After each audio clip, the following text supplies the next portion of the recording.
to make sure they go in ready. And that's what makes the students work more authentic and more real. All right. So we're going to look at this. I'd like to share with you a couple of stories that I've really seen around the country. I'm going to stay in America right now with service-oriented to get some new ideas going, and maybe to see you getting involved in some of these examples. All right? You ready for this? We're going to Hawaii first, so aloha, everybody. I have good fortune going there several times a year. I have to. What can I say? To do work with them. And when I was there a year ago, actually last month, I was doing a statewide conference, and normally it was middle and high school and college. It was really exciting, but there was one group of fourth grade girls who attended an all-girl independent school on Oahu. And they came and they participated as well or better than anybody else. And they had this amazing program called Plant Your Butts. And what it is these kids had done an investigation in their community by accident. They were doing a cleanup. By their school, every year, 3 times a year, they would go out and they do an investigation. They just do a cleanup. You know, they just clean up to be good Samaritans. But this year, the teacher said, let's take this a little further and let's collect it and go back and do what with it? Analyze it. See what it is. See what's there. They found they collected in 3 blocks 2,000 cigarette butts. Wow. Yeah. 2,000 cigarette butts. So the kids got what? Curious. They had a bunch of questions. So they started listing the questions they had. They found out that cigarette butt is the most littered item on the planet. Who knew? So then they decided to learn more. So in science class, they dissected a cigarette butt. Their room just smelled gross. But they found out about all the chemicals in it. So these are 4th graders now doing chemistry. They decided to go find out why people are discarding them. So they went to the 2 places where most cigarette butts, outside a beauty salon and a hardware store. So they went there, you know, and they interviewed people. They said, so why do you throw away the cigarette butts? And they said, well, they're so little, they don't matter. Well, the kids said, well, actually, they do matter because they learn it goes into the drain, and it goes into a very water-sensitive area right near their school where they have all these birdies and things like that that really then take them apart and make nests out of them and feed them as food to their babies. Yeah, really bad. So these kids got really curious, what can we do? And they came up with this idea called Plant Your Butts. Marketing. Is this brilliant branding or what? So what they did was they took planters, like planters, right? Filled with quarry sand, because you can't take sand from the beach. They learned that also. And they asked these people if they could make customized planters for outside the beauty salon. So what did they put on it? Little scissors, hardware store, little hammers. And they got them set up. They actually, before they did that, they wrote a grant. Right back up. They got a $750 grant to do this from Youth Service Hawaii. They had to go and make a presentation. Are the kids learning? Yeah. They're writing grants, 4th grade, making presentations, get the butt. And then we have our first Tech Minute. Yeah. They made a video that you can download on YouTube and show students. These are 4th graders. They're now a little older because this was a year ago. 4th graders, they made a video on Plant Your Butts. So we're going to have a little Tech Minute so you can see what the kids came up with, all right?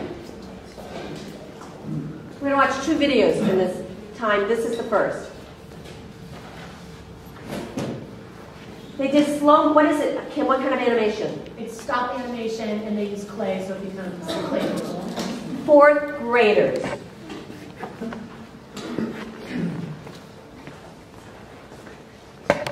Okay.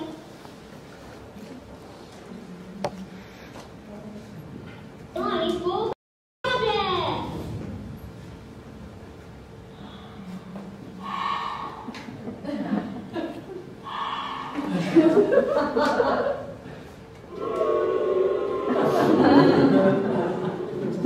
Did you know 1 cigarette butt less than a gallon of water for 1 day will kill about 80% of aquatic life added to that water? Sorry, we didn't know. Plants. Your butts. Here.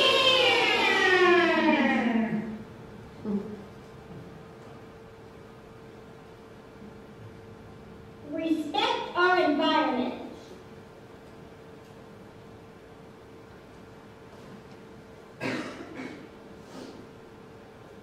Think before you click. Better yet, don't smoke.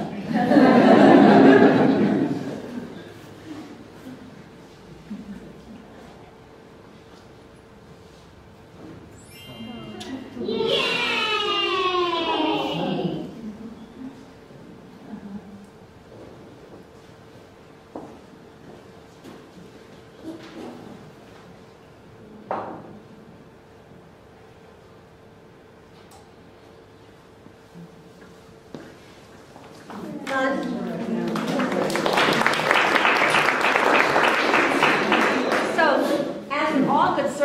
It didn't end. The students were going back with the teacher support every week to empty the cigarette butts out of the containers. And 3 months later, or a couple months later, when they did another cleanup in the area, they reduced from 2,000 to 700 cigarette butts. Wow. Yeah, and then they noticed that in the planters, people were putting things like diapers. Yeah, exactly, and other trash. So what did they realize was missing in the community? Trash cans. So these kids are done their back to investigation. Now they're preparing. They're writing letters to the local business owners and building owners, and they use the GPS system to map out where they think the trash cans belong. Are kids learning through service learning? Oh, yeah. And are they? Can you tell it's real kids and really them doing it? It really is. This isn't adults telling kids what to do. They're supporting them, giving them the opportunity, guiding them as needed, but letting the kids do it. Right. So if anybody's interested in doing a plant your butt campaign at your school, guess what you can do?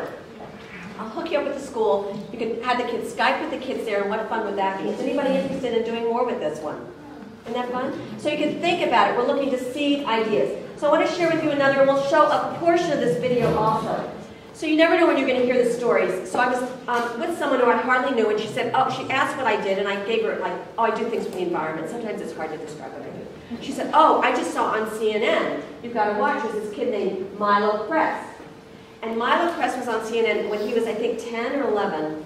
And he came up with an idea because he saw that there are so many straws being used.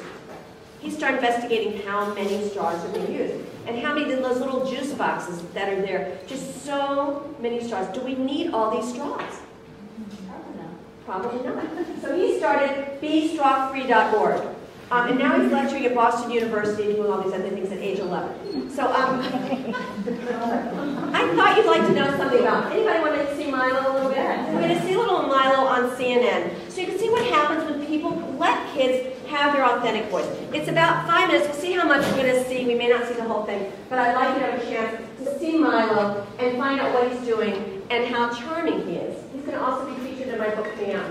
Both of these stories will be in my book in September.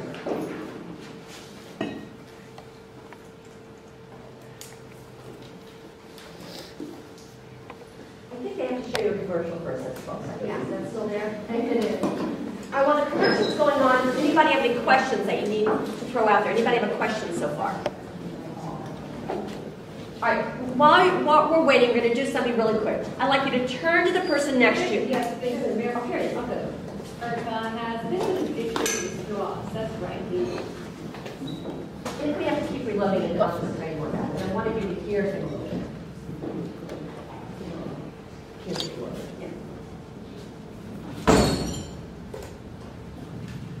It's little plastic pieces of plastic that we use every day here. Yep. We were unable to confirm the exact number of straws used annually, but it's easily in the billions. And he says, get this, 500 million straws are used in the U.S. every day, an average of 1.6 straws per person. And most straws are not biodegradable. When they go to the dump, they stay there. These facts encourage 10-year-old Milo Kress to go on a one-man crusade to press restaurants to do one simple thing to help the environment. Only give customers a straw if they ask for one. His idea has changed businesses from his home state of Vermont to Tennessee and California. He's even met the governor and testified before the House Natural Resources and Energy Committee. The amazing founder of BeStrawFree joins me now from Newton, Massachusetts for today's Big Eye. Milo, thank you so much for joining us. Thank you. Thanks for having me. This is a great project that you have underway here at the Nation to be straw-free. I know your mother is there, so my first question to you is, should you be in school today? Well, actually, school starts September 6th. Oh, okay. So you got a few more days. Well, let's talk about this. What inspired you to get folks to be straw-free?